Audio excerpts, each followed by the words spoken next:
오늘 하나님께서 주신 말씀 보겠습니다. 갈라디아서 3장 1절에서 14절 말씀입니다. 갈라디아서 3장 1절에서 14절 말씀, 제가 한 절 읽고 여러분들이 한 절 읽고 교독하겠습니다. 어리석도다 갈라디아 사람들아, 예수 그리스도께서 십자가에 못 박히신 것이 너희 눈앞에 밝히 보이거늘 누가 너희를 꾀더냐?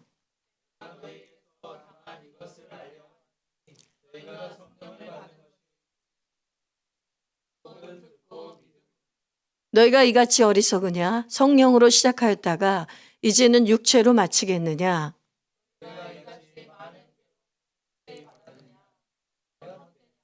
너희에게 성령을 주시고 너희 가운데서 능력을 행하시는 이의 일이 율법의 행위에서냐? 혹은 듣고 믿음에서냐?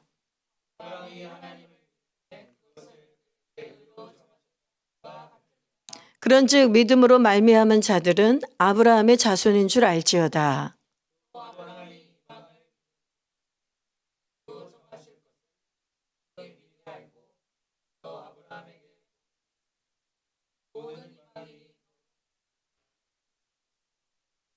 그러므로 믿음으로 말미암은 자는 믿음이 있는 아브라함과 함께 복을 받느니라.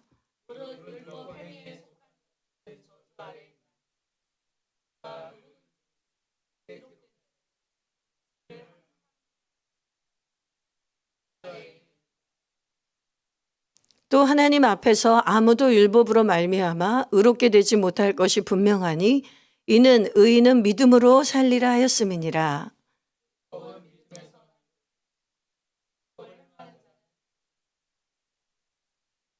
그리스도께서 우리를 위하여 저주를 받은 바 되사 율법의 저주에서 우리를 속량하셨으니 기록된 바 나무에 달린 자마다 저주 아래 있는 자라 하였음이라. 같이 읽겠습니다.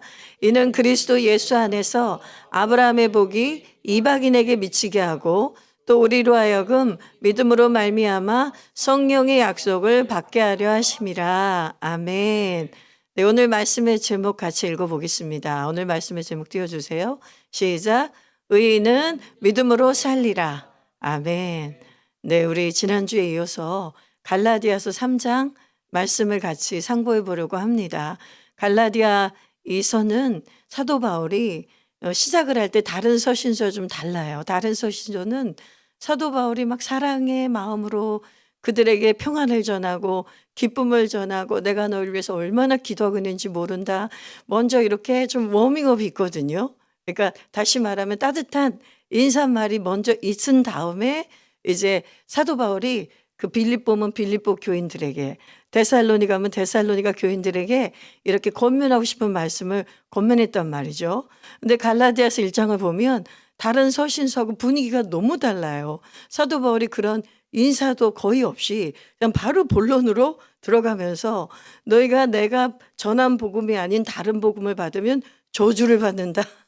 이게 첫 인사나 마찬가지입니다. 그러니까 어떻게 보면 성도들한테 따뜻한 인사도 없이 격려도 없이 위로도 없이 핵폭탄급 그냥 본질적인 그 이슈를 먼저 딱 다루는 서신서가 갈라디아서예요. 왜 사도 바울이 다른 서신서와 다르게 이 갈라디아서에서는 그렇게 했을까요? 이 복음의 변질, 이 복음을 흐리는 것만큼 교회 근간을 흔드는 것은 없기 때문이에요. 모든 다른 교회마다 문제가 있었어요. 교회마다 문제가 없는 곳은 없지요. 그때도 그랬고 지금도 그렇습니다. 우리가 죄인이기 때문에 아무리 성령을 받고 예수님을 믿었지만 하나님의 자녀가 되었지만 교회는 다 문제가 있었어요.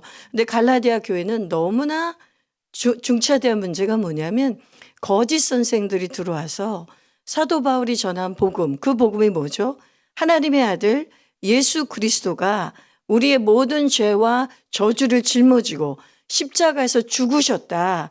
그것을 믿는 자는, 근데 그것을 죽은 것으로 끝난 것이 아니라 우리의 죄를 다 대가를 지불하시고 부활하셔서 하늘로 승천하셔서 지금 하나님의 보좌 우편에서 우리를 위한 구원자가 되실 뿐만 아니라 성도를 위한 중보자로 기도하고 계신다. 이 복음을 갈라디아 사람들이 전해 들었고, 그리고 예수로 말미암는, 은혜로 말미암는 믿음, 오직 예수님을 믿는 믿음으로 말미암는 구원의 복음을 들었단 말이에요. 그런데 거짓 선생들이 들어와서 이상한 말을 하기 시작하는 거예요. 예수님을 믿는 것으로 충분하지 않다. 우리 유대인들처럼 너희도 조상들에게 했던 할례도 받아야 되고 여러 가지 규례와 규칙들, 율법의 행위를 따라야만 너희가 구원을 받는다고 거짓 말을 하기 시작했습니다. 그러니까 사도 바울 입장에서는 자신이 해산의 고통으로 낳은 영적 자녀들이에요. 근데 지금 이 영적 자녀들이 구원받고 하나님의 자녀가 되었는데 이 마귀의 교리, 그러니까 진짜 같지만 가짜의 복음을 가지고 성도들을 현혹하고 다시 이들을 지옥 백성으로 만들려는 너무나 위기의 순간이란 말입니다.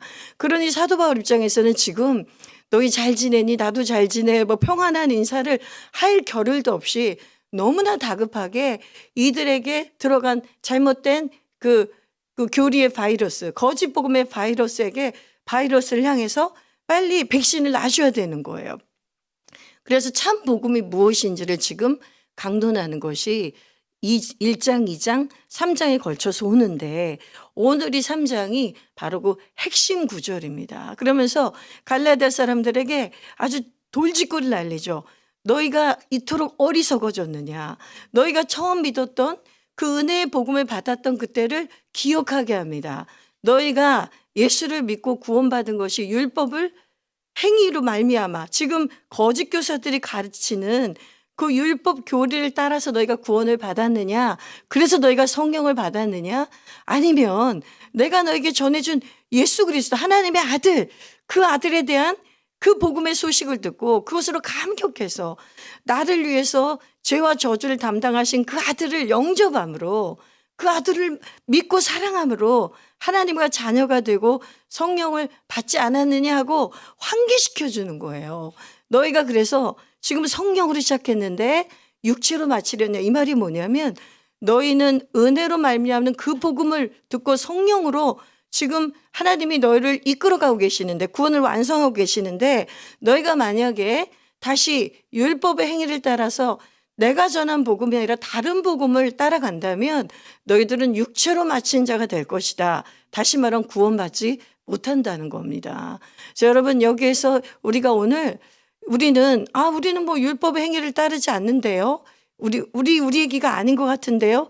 이렇게 생각할 수도 있습니다. 그렇지만 아닙니다. 우리는 다 율법의 저주 아래 있었기 때문에 처음에는 성령으로 시작해서 예수를 믿고 은혜로 잘 가다가 우리 안에 그 죄성이잖아요. 그래서 우리도 모르게 우리 의가 드러나고 마치 내가 어떤 행위를 옳은 행위를 해서 하나님이 나를 더 사랑하시는 것 같고 내가 어떤 그 율법의 행위, 도덕적인 행위 그러한 것들이 공적이나 업적이나 의가 쌓여서 하나님께 구원받는다는 착각이나 잘못된 교리가 얼마든지 우리 안에 들어올 수 있습니다. 이렇게 거짓 선생들처럼 다른 루트를 통해서 누군가가 이단 교리가 들어와서 잘못된 교리를 가르칠 수도 있지만 그렇게 하지 않아도 우리 안에 있는 가라지가 이미 있기 때문에 우리가 율법의 저주에 속해 있었던 자들 가운데 우린 여전히 그 율법의 저주 아래 있었던 죄인이었기 때문에 율법의 의를 우리 스스로 이루고자 하는 그런 자의적 숭배하는 그러한 것이 우리의 속성 안에 있단 말입니다. 그래서 이것이 갈라디아 교인들만의 문제가 아니라 지금 예수를 믿은 우리들의 문제인 것을 꼭 기억하셨으면 좋겠습니다. 여러분 예수님을 우리가 믿고 나서 가장 놀라운 게 뭐냐면 여러분들이 많이 간증하시죠? 이전엔 안 됐던 것들이 되잖아요. 옛날에는 용서할 수 없었던 자들이 용서가 되고 옛날에는 내 안에 긍휼을 베풀 수가 없었고 내 한 몸 살기도 바빴고 각박한 내 인생에 나도 모르게 사랑이 올라오고 누군가를 도와주신 사람이 되었고 실장님이 되신 분들은 나보다 연약한 그 팀원들을 방원들을 보면 다 옛날 내 모습을 보는 것 같다고 얘기하시면서 진짜 안타까워해요. 그래서 우리 치료방 실장님은 자기 기도를 내놓은 적이 없습니다. 제가 꼭 물어봐요. 실장님 기도도 얘기해 주세요. 왜냐하면 그 기도를 안 하고 가장 그 방 중에 연약한 자의 기도 제목을 올리고 우리 방 자매님들이 다 사랑으로 예수님 믿고 더 성령 충만해지기를 기도하시거든요. 어떻게 이런 일이 일어났을까요?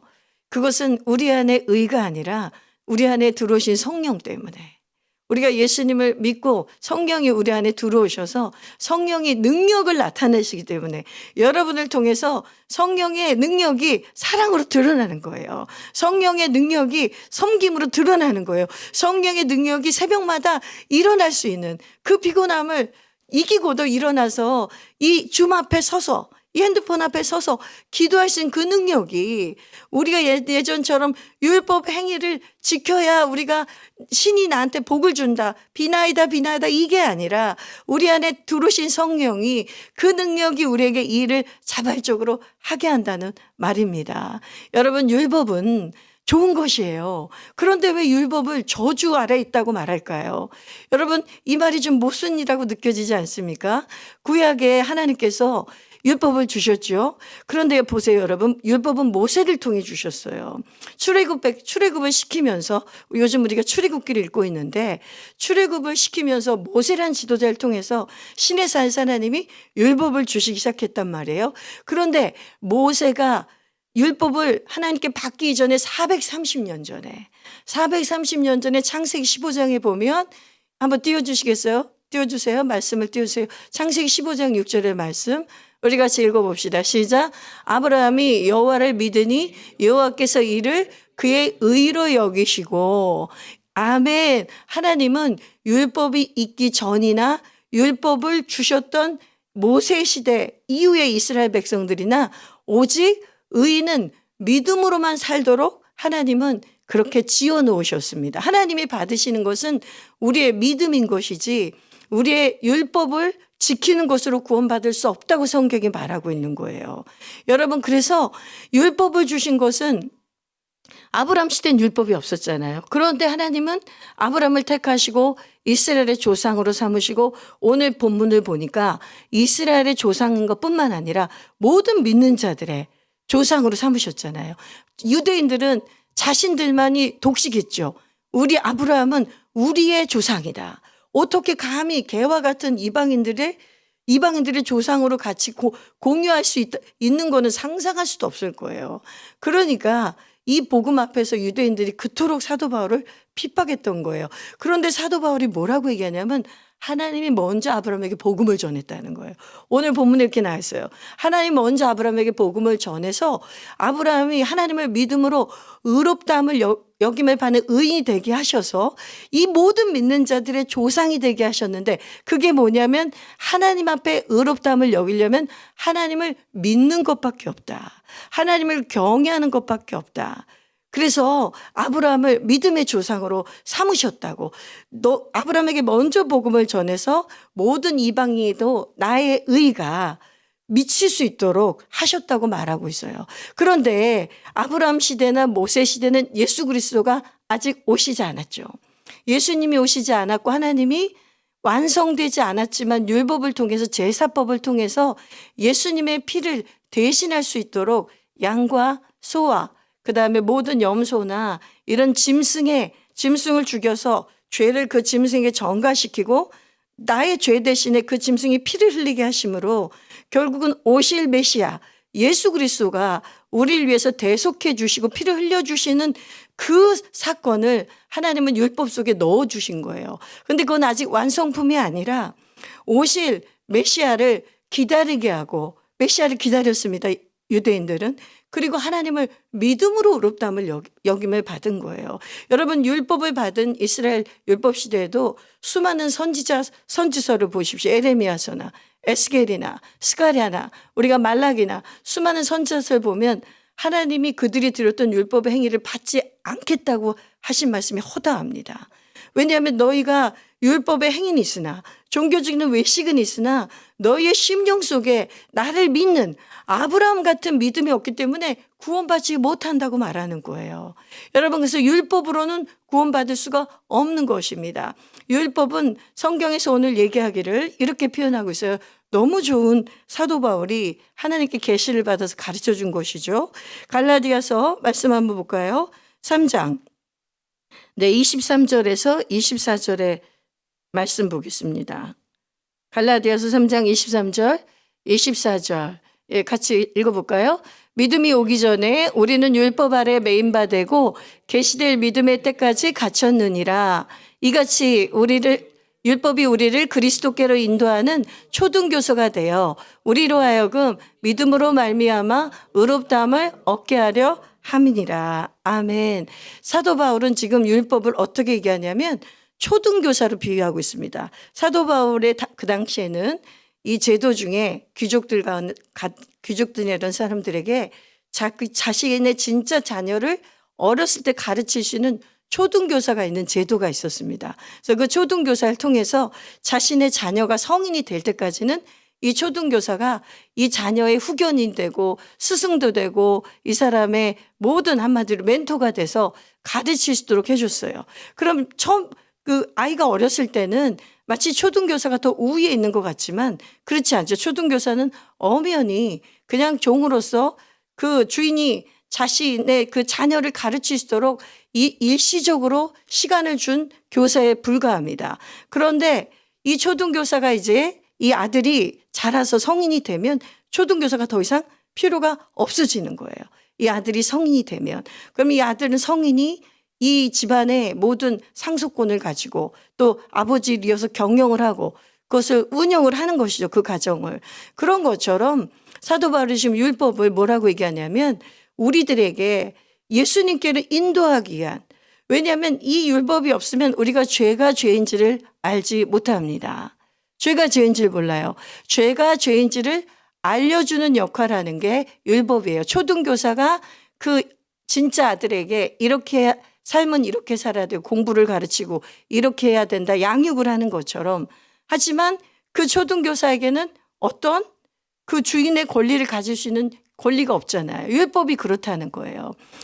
그 율법 자체로는 구원을 받을 수는 없다는 거예요. 다만 율법을 통해서 십계명을 보면 예를 들어 너의 부모를 공경하라 이렇게 얘기했는데 그 부모를 공경하지 않으면 내가 이 십계명에 비추어 봤을 때 이게 죄라는 것을 아는 거예요. 살인하지 말라, 살인을 했어요. 그러면 이 살인하지 말라는 기준이 있기 때문에 살인이 죄인 줄 아는 거예요. 이 기준을 하나님께서 주심으로, 그런데 이것을 누구도 지킬 사람이 없는 거예요. 살인하지 말라, 부모를 공경하라 이런 굵직굵직한 거 말고 우리가 이 땅에서 짓는 죄가 얼마나 많습니까? 그런데 왜 율법이 저주냐면 만약에 율법으로 구원을 받으려면 완벽하게 다 지켜야 되는 거예요. 모든 율법을 하나도 빠짐없이 완벽하게 지켜야 구원을 받을 수 있는데 그렇게 지킬 수 있는 사람은 아무도 없어요. 그러니까 하나님은 율법을 만들어 놓은 것은 너희 힘으로는 할 수 없다는 거를 보여주시게나 만들어 놓은 거예요. 너희 힘으로는 너희 스스로를 구원할 수가 없고 너희의 의로는 나의 영광에 미칠 수가 없다. 로마서 3장 23절의 말씀처럼 모든 사람이 죄를 범하였음에 하나님의 영광이 이르지 못하더니, 그런데 하나님의 그 역설이 거기 있어요. 너희는 영광에 이르지 못할 죄인인데, 저 지옥에서 폐기물로 끝내질 수밖에 없는 죄인인데 내가 너희를 구원하겠다는 거예요. 여기 은혜의 복음이 있는 거예요. 우리는 구원받을 만한 존재가 아니라 그 율법 앞에 저주 아래 갇힌 자들이, 죄와 저주 아래. 율법은 나에게 계속 죄를 상기시켜주고 이 죄의 결론은 사망이기 때문에 심판인데, 율법은 계속 죄와 심판을 나에게 각인시켜준다면 율법이 있어야 하나님의 빛이, 은혜의 빛이 부각이 되는 거예요.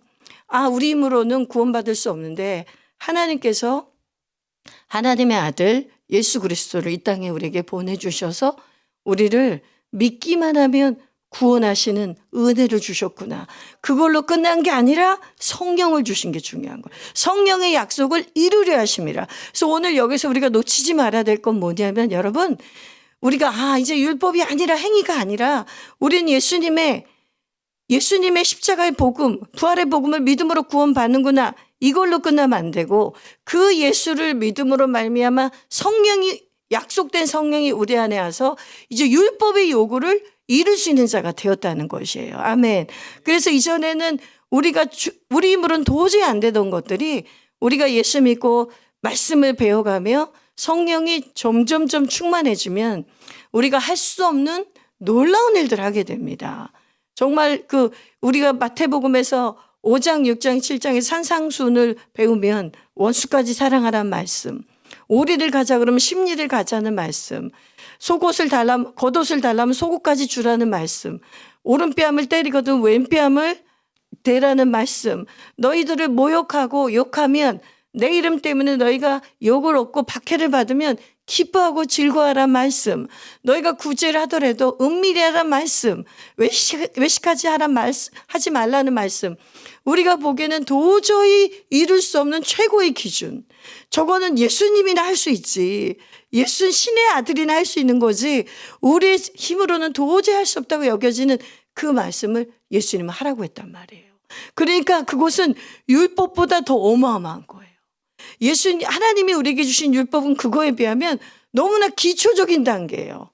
최소한의 단계. 인간이 죄인으로 여기까지 이 데드라인까지 넘어가면 안 된다는 그 수준의 말씀이에요. 그런데 율법의 마침이 되신 율법의 완성이 되신 예수님이 우리에게 요구하시는 건 정말 입이 떡 벌어지는 거예요. 저걸 나보고 하라고? 저걸 나보고 하라고? 할 수 없죠. 할 수 없습니다가 정답입니다. 그런데 할 수 있습니다. 아멘. 그런데 할 수 있어요. 그게 또 정답이기도 해요. 그러니까 율법의 저주 아래 있는 나로서는 할 수 없다. 그러나 약속의 성령을 받지 않았습니까? 아멘. 예수님을 믿음으로 말미암아서 약속의 성령을 받아서 의인이 되었단 말이에요. 그러니까 의인은 믿음으로 말미암아 살리라 했기 때문에 우리가 받은 이 복음을 변질시키지 않고 그 예수님을 매일 붙잡고 예수 생명을 매일 붙잡고 우리 안에 들어오신 성령의 역사가 계속 일어나면 우리가 저천성에 가는 그날까지 우리는 계속 성장할 수가 있는 거예요. 예수님이 가신 그 길을 우리가 따라갈 수가 있는 거예요. 제가 오늘 손양원 목사님 하신 시를 얘기하면서 말씀 마치려고 해요. 우리나라에서 손양원 목사님은 사랑의 원자탄이라는 별명을 가지신 분이에요. 1900 일제시대 때 사셨고 6.25 때 6.25 전쟁 그때 순교하신 분이신데 여러분 그때 그 손양원 목사님이 어느 정도로 예수님을 사랑하셨냐면 나병환자촌에서 평생 그 문둥병자 그 나병환자들을 위해서 목회하셨죠. 근데 얼마나 사랑하셨냐면 그 고름이 안 나오니까 우리가 그 일을 너무 잘 알지 않습니까? 손양원 목사님 입으로 빨아서 그 균이 자기를 장악해서 자기도 나병에 걸릴 수가 있는데 어떻게 그렇게 할 수가 있어요? 예수님은 할 수 있었을 거예요. 예수님이 만약에 그 자리에 있었다면 예수님도 손양원 목사님처럼 하셨을 것 같아요. 그러니까 그 안에서 누가 하신 거예요? 손양원 목사님, 인간 손양원 목사님이 하신 게 아니라 그 안에 계신 예수의 영, 성령이 그것까지 하게 하신 거예요. 아멘. 그리고 그분은 공산주의자들한테 죽임당한 두 아들을 죽인 자를 자신의 양아들로 삼는 원수사랑의 최고봉을 이루신 분이에요. 근데 그분이 쓴 시 중에 예수 중독자라는 시가 있어요. 제가 그 시를 너무 좋아하는데 시를 미처 갖고 오지 못해서 읽어드질 못해서 죄송합니다. 근데 그 시의 내용은 뭐냐면 나는 이 세상의 아편에 중독되지 않고 술에 중독되지 않고 이 땅에 많은 것들에 사람들은 중독되는데 나는 예수에 중독되겠다. 나는 예수에 중독되겠다. 예수에 중독이 돼서 내 일하지 않고 이 땅에 사는 동안 주님의 일하다가 그렇게 난 예수 중독자가 되길 원한다. 이런 내용의 이야기입니다. 여러분, 벌써 띄워주셨네요. 우리 민혁 형제님 저렇게 훌륭하십니다. 예수 중독자를 한번 우리 자매님들 살짝 읽어보세요. 제가 다 내용을 전달하지 못했는데 저렇게 아름다운 내용입니다. 그런데 저렇게 손양원 목사님이 예수 중독자가 처음부터 될 수 있었을까요? 아니에요. 우리랑 똑같은 복음을 손양원 목사님이 받아들였어요. 그런데 손양원 목사님은 성령으로 시작해서 육체로 마치지 않은 거예요. 아멘. 성령으로 시작해서 성령이 더 활성화가 된 거예요. 우리 안에 손양원 목사님이 들으신 성령이 사랑의 원자탄까지 될 정도로 활성화되고 증폭됐다는 것이죠. 그런데 우리도 똑같은 사람이에요. 손양원 목사님은 원수사랑을 하도록 그렇게 지음받은 사람이 아니에요. 우리처럼 똑같이 율법의 저주 아래 있었고 죄인이었지만 예수님을 믿고 났더니 그 예수의 영 성령이 들어오니까 내 안에서 성령이 시킨 대로 하다 보니까 이분이 나중에는 예수 중독자가 된 거예요. 아멘. 그러니까 사도 바울이 지금 탄식을 하는 거예요. 내가 너에게 준 복음이 얼마나 고귀한 복음인데 너희가 다른 복음 바꿔서 육체로 맞춰서 멸망의 길을 가려느냐. 그러면서 이래 우리도 저주받는다. 우리가 만약에 다른 복음 전하면, 다시 말하면 사도들도 구원 못 받는 거예요. 사도들도 만약에 변질돼서 다른 복음 전하면 저주받는다. 천사들도 저주받는다. 저주받았잖아요, 사탄이. 루시퍼와 그 반역의 무리들이 하나님을 믿고 순종하지 않으니까 바로 저주받지 않습니까? 여러분, 우리가 받은 이 복음은 너무나 고귀한 것입니다. 예수의 피가 흘려진 거예요. 지금도 예수님의 손과 발에선 피가 흐르고 있고, 그 옆구리에선 피가 흐르고 있고, 그 머리 가시면류관에서 우리를 위해서 죽으신 그 피는 이 머리에서 흘러내리고 있어요. 이 피는 영원한 피예요. 2000년 전에 예수님이 죽으시고 피가 한 번으로 끝난 게 아니라 그 피는 계속해서 우리의 죄를 대속하는 피로 흐르고 있단 말입니다. 아멘. 그래서 제가 아까 그렇게 기도를 한 거예요. 우리가 하나님의 보좌 앞에 나갈 때 누구도 감히 하나님 앞에 나갈 자가 어디 있겠습니까? 우리 행위를 봐서는. 그러니까 우린 다 부끄럽고 두렵고 떨림으로 나가지만, 그렇지만 거리낌이 없다고 고백했잖아요. 예수의 피가 100% 우리의 죄를 대속했기 때문에 여러분, 오늘 이 예수의 복음 앞에 다시 한번 여러분 확신을 가지십시오. 하나님은 믿지만 예수님을 잘 모르시는 분들이 있어요. 우리 하나로들이만 해도. 그래서 하나님을 부르고 기도하긴 하지만 예수의 피의 능력이, 나를 위해서 십자가에서 죽으신 예수의 피의 능력이 얼마나 큰 효력인지를 잘 모르셨다면 오늘 이 밤에 하나님이 주신 이 말씀 앞에 다시 아멘 하시고, 우리가 받은 이 복음이 얼마나 영광스럽고 위대한 것인지, 여러분 평생에 다른 것은 다 놓쳐도 혹시 놓친 일 있어도 아까울 거 없습니다. 그러나 우리가 저천성에 가는 그날까지 예수만 놓치지 않으면 됩니다. 아멘. 예수 복음만 놓치지 않으면 됩니다. 이 천국 복음만 놓치지 않으면 내 안에 역사하신 성령께서 우리를 저천성까지 인도하십니다. 아멘. 할렐루야. 예, 오늘 말씀 여기까지 마치겠습니다. 오늘 나눔 질문을 나눠볼게요. 첫 번째 질문. 예수님을 믿음으로 구원받은 이후에 가장 두드러진 변화는 무엇인가? 여러분 믿고, 예수님을 믿고 나서 구원받은 이후에 가장 두드러진 변화. 그리고 또 하나는 지난 한 주 동안에, 꼭 한 주 동안에 있었던 거 하세요. 처음 믿었을 때 막 감사한 거 하지 말고 이번 한 주 동안에 작은 거라도 괜찮아요. 생각을 하세요. 하나님께 감사했던 거. 감사하지 못했는데 지금이라도 생각해 보세요. 감사할 일이 분명히 떠오를 거예요. 그래서 그 감사의 제목들을 나누시고 우리 오늘 풍성한 나눔을 갖기를 바랍니다. 감사합니다.